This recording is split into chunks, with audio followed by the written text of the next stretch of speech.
The kind of big headline for me was the capital expenditures commitment, $20 billion this year. As you know full well, it's way beyond what they might do in a typical year. So let's start with that. It's clearly a signal that these things that Elon Musk has kept you guys looking to the horizon on for some time, now it's on paper. It's time to act. Yes. Well, I think the capital expenditures are not too surprising to us. We had fairly aggressive investment estimations in our public valuation model. But that's all to say, I think the next 5 years for Tesla will be dominated by the robotaxi story. We've previously published, we think this could be attributable to over 90% of the enterprise value for the company in that time period. And, in order to put many vehicles on the road, which is their plan, they need to invest. Of course, a lot of that money is going into factories, AI infrastructure build out. So, I think the story here is that Tesla, while they were, second or behind Waymo in terms of a commercial launch for a robotaxi platform, they have an incredible scale that is really not matched by anyone in terms of the public announcements that they've made of putting actual vehicles on the road. Right. On Terafab specifically, you and the team at ARK know full well, a fab at that scale is a fixed cost of $20 to $30 billion. And the CFO was clear this is not reflected in their capex forecast.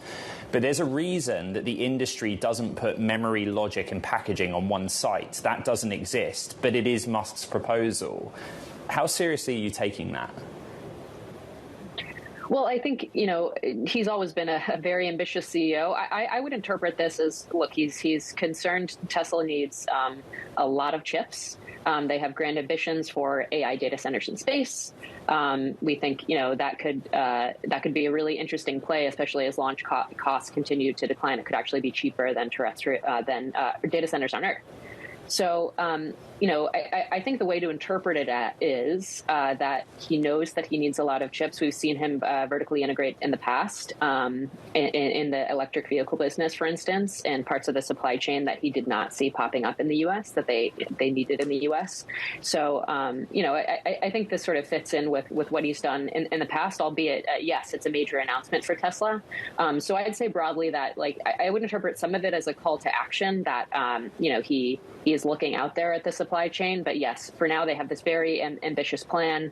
And again, I would focus on at least from a valuation perspective, on the robotaxi picture here. Of course, they'll also use those chips for Optimus, but I would focus on robotaxis. And let's focus just on what you have told the market you anticipate. If I'm right, by 2029, what is it? The stock will hit 2,600, 88% of the company's value will be robotaxis. And you've talked about the millions of robotaxis that really could be produced by then. To that end, how integral is the XAI integration, if we're going to think about integration? Is that important for the story and the $2 billion, well, basically capital allocation that was made towards it? So, of course, we hadn't previously accounted for that. The way that I would think of it is, on the call they mentioned, of course, they're making Grok available in the vehicles. I think the more interesting parts of the story are, of course, they could potentially share AI infrastructure investment and mutually benefit from each other. He did mention that Grok could sort of act as this maestro for Optimus and for the robotaxis in terms of, networking them together and sort of being the AI control center, if you will, for robotaxis and any sort of large-scale Optimus project. So that's how I would think about that investment. Let's talk about this robotaxi unlock then. What needs to fall into place for the 2029 moment to occur from your perspective? Because at the moment, we've got just a handful in Austin that don't have someone in the driver's seat. How quickly does that scale, do you think, in realistic nature?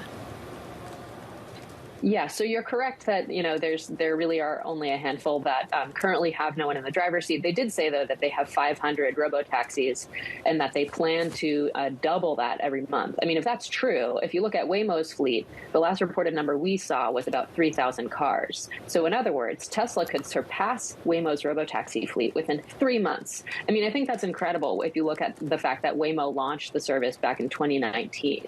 right? So again, I would focus on the fact that this is like unmatched scale. They're a vertically integrated player. They do not have to partner with other auto manufacturers. This also gives them a cost advantage. So in the Big Ideas presentation that we just published, we estimate that they have a 50% cost advantage over Waymo on the next generation vehicle if you compare it to the Cybercab. So this is really what matters for Tesla scaling robotaxis that competitors do not have. On top of that, they have a data advantage. If you look at Waymo's miles, we estimate they're doing around 400,000 per day.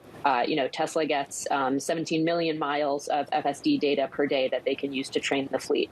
So that is something that competitors just do not have in the robotaxi front. And it's important, that scale is important because we think that what will drive robotaxi adoption is a reduction in the price per mile. So today, human-driven ride-hail costs over $2 per mile on average. We think at scale that could be profitably priced at 25 cents, but the reality is there's a lot of headway in between that $2 and 25 cents to make profit.